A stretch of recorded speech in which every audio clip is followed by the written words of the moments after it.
में आपका एक बार फिर से इस्तकबाल करते हैं। आपको बताएं कि आज जो पहले मरहले के इंतखाबात हुए हैं उसमें आंध्र प्रदेश के तमाम 25, उत्तर प्रदेश की 8, महाराष्ट्र की 7, आसाम और उत्तराखंड की 5-5, बिहार और उड़ीसा की 4-4, अरुणाचल प्रदेश, मेघालय, मगरबी बंगाल, जम्मू कश्मीर की 2 और छत्तीसगढ़, मिजोरम, सिक्किम, त्रिपुरा, मणिपुर, अंडमान निकोबार और लद्दाख की 1-1 लोकसभा सीटों के लिए वोट डाले गए।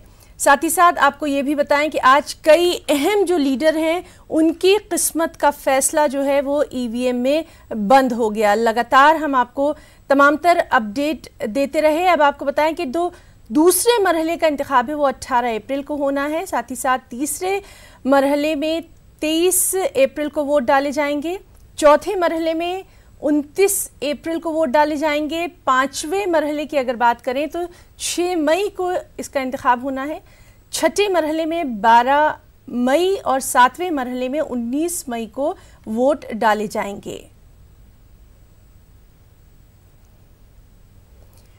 और नाज़रीन, चलिए हम सीधे रुख करेंगे आसाम का, जहां मौजूद है हमारे साथी निलॉय। आपसे जानना चाहेंगे आज दिन भर का अपडेट क्या रहा और इस वक्त का जो पोलिंग परसेंटेज है उसके बारे में अगर आप बता सकें, और साथ ही साथ दिन भर जो हालात रहे, ईवीएम में किस तरह से परेशानियां हैं वो देखी गई, वोटर लिस्ट से लोगों के नाम गायब रहे, क्या कुछ? जी, अगर असम के 5 जो संसदीय क्षेत्र है उसका बात करें तो लगभग जो मतदान है वो सुबह 5:30 बजे लोग लंबी कतारों में देखा गया था और 7 बजे के होते ही मतदान शुरू हो गया था। शुरुआती दौर में करीबन 3 लोकसभा क्षेत्र से ईवीएम की गड़बड़ी की जो खबर है वो आती रही और लगातार ईवीएम को सुधारता गया। तेजपुर जो लोकसभा क्षेत्र है वहाँ पे कांग्रेस का आरोप है कि जो ईवीएम है वो खुला रख दिया गया था, उसको चारों तरफ जो एक बॉर्डर या एक प्रिवेसी के लिए जो एक वहाँ पे एक छोटा सा गत्ते का वो लगाते हैं वो नहीं लगाया गया था, तो कहीं ना कहीं बीजेपी का साजिश है वो बताया गया था। लेकिन ऐसे छिटपुट घटना के अलावा वैसे मेजर कुछ नहीं हुआ है। हाँ, एक जगह पे ईवीएम करीबन लगातार एक ही पोलिंग बूथ पर 6 बार खराब हो गया। तकनीकी खराबी के कारण पोलिंग जो है, जो मतदान है वो काफी दोपहर के बाद शुरू हुआ है और अब भी जो मतदान है वो जारी है। ये मतदान जो है जो 5 बजे खत्म हो चुकी है आधिकारिक रूप से, लेकिन क्योंकि बहुत सारे मतदाता अभी भी मतदान केंद्र के अंदर है तो लगभग 8-9 बजे तक इसके चलने की गुंजाइश है। और दूसरी बात है कि जो अगर हिंसा की बात करें तो जो पार्टी कार्यकर्ता है उनके बीच झड़पें होते रहे और एक जगह पे एक चक्कू मार के एक को घायल कर दिया गया है।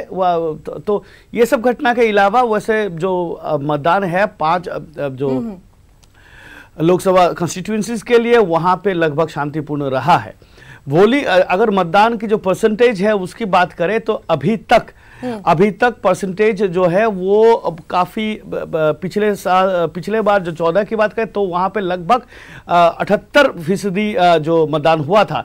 इस बार जो कहा जा रहा है कि अभी तक जो अनौपचारिक जो परसेंटेज है वो करीबन 66 बताया जा रहा है, तो काफी अभी तक 10% पिछले बार से कम है। जो मतदान की फीसदी है वो करीबन तेजपुर, जोरहाट, कोलियाबोर इस इलाकों में ज्यादा हुआ है और तेजपुर और लखीमपुर में काफी कम मतदान हुआ है। वहां पे अभी तक करीबन 60-61% बताया जा रहा है। क्योंकि अभी तक मतदान खत्म नहीं हुआ है तो ये परसेंटेज जो है ये बढ़ने की गुंजाइश है।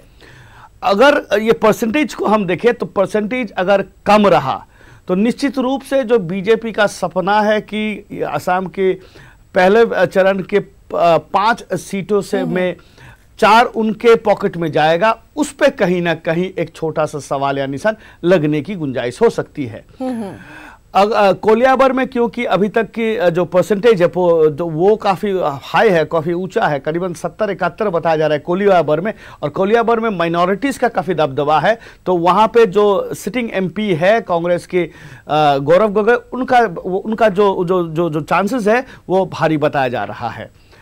अगर अब जो है कि आज बहुत सारे नेताओं का जो भाग है वो अब ईवीएम में दर्ज हो चुका है, जिनमें से सिटिंग एमपी डिब्रूगढ़ से है रामेश्वर तेली, उसके बाद कांग्रेस के बीजेपी के सरकार के काफी सारे मंत्रियों को इस बार सीट मिला है, जैसे कि तेजपुर से पल्लव लोचन दास है, जोरहाट से तपन गगोई है, इनका भी आज भाग्य ईवीएम में दर्ज हो चुका है।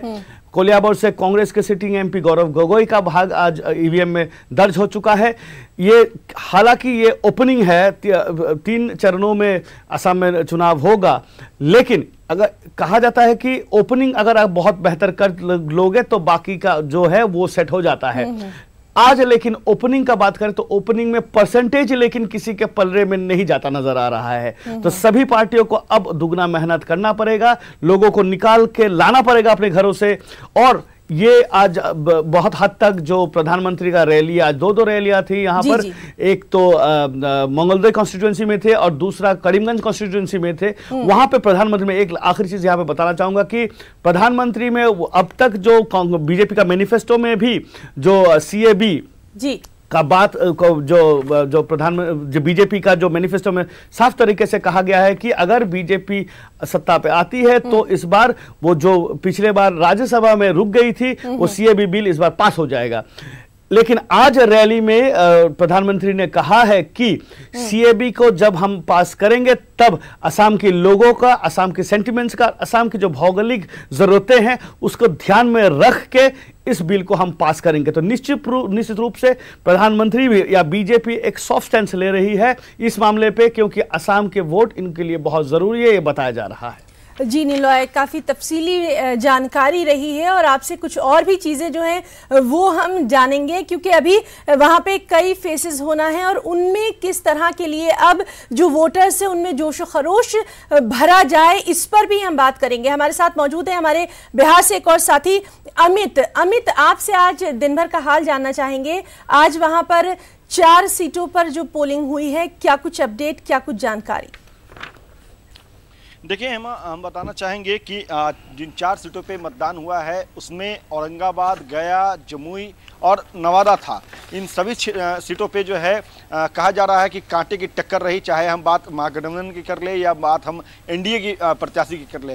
तो नेट टू नेट फाइट जो है वो देखने को मिला है और वोट प्रतिशत जो सबसे अहम होता है, क्योंकि सारा कुछ निर्भर जो होता है वोट प्रतिशत पे ही होता है। तो हम बताना चाहेंगे अपने दर्शकों को कि औरंगाबाद में जो वोट प्रतिशत रहा है आज 49.85% रहा है। इसी तरह से गया का जो वोट प्रतिशत रहा है वो 56% के करीब रहा है। नवादा जो है वहाँ पे 52.50% जो है वोट कास्ट किए गए हैं। जो मतदान केंद्र हैं वहाँ पे आकर के जो मतदाता हैं उन्होंने अपने मत का इस्तेमाल किया है। और अब बात आती है नवादा की, तो नवादा में जो है शाम 5 बजे तक 52% जो है वो वोट हुए हैं। तो कह सकते हैं कि तकरीबन मिला जुला करके 50 से 52% जो है इन चारों सीटों पे वोट कास्ट जो है किया गया है। और अब दावों का जो खेल है वो शुरू हो चुका है। एक तरफ महागठबंधन के जो साथी हैं उनके तरफ से ये दावा किया जा रहा है कि चारों सीट पे हमारे प्रत्याशी जो हैं वो जीत हासिल करेंगे और लोकतंत्र का जो महापर्व है उसमें जो आवाम है, जो वोटर हैं, उन्होंने हमारे प्रत्याशियों को, महागठबंधन के ये लोगों का कहना है कि हमारे प्रत्याशियों को उन्होंने चुना है। उसी तरह से एनडीए के जो लोग हैं वो ये दावा कर रहे हैं कि चारों सीट उनके खाते में गई है और बाकी जो सीट है तकरीबन 36 सीट बाकी रह गए हैं।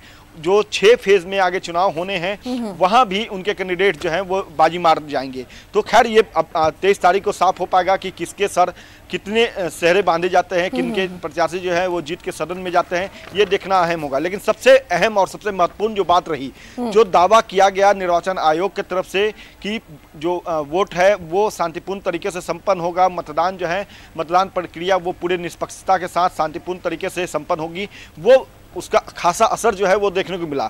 इन सबके बीच जो निर्वाचन आयोग ने के तरफ से बातें कही गई, न्यूज़ 18 को लेकर के कही गई कि न्यूज़ 18 ने पल पल की जानकारी हमें दी।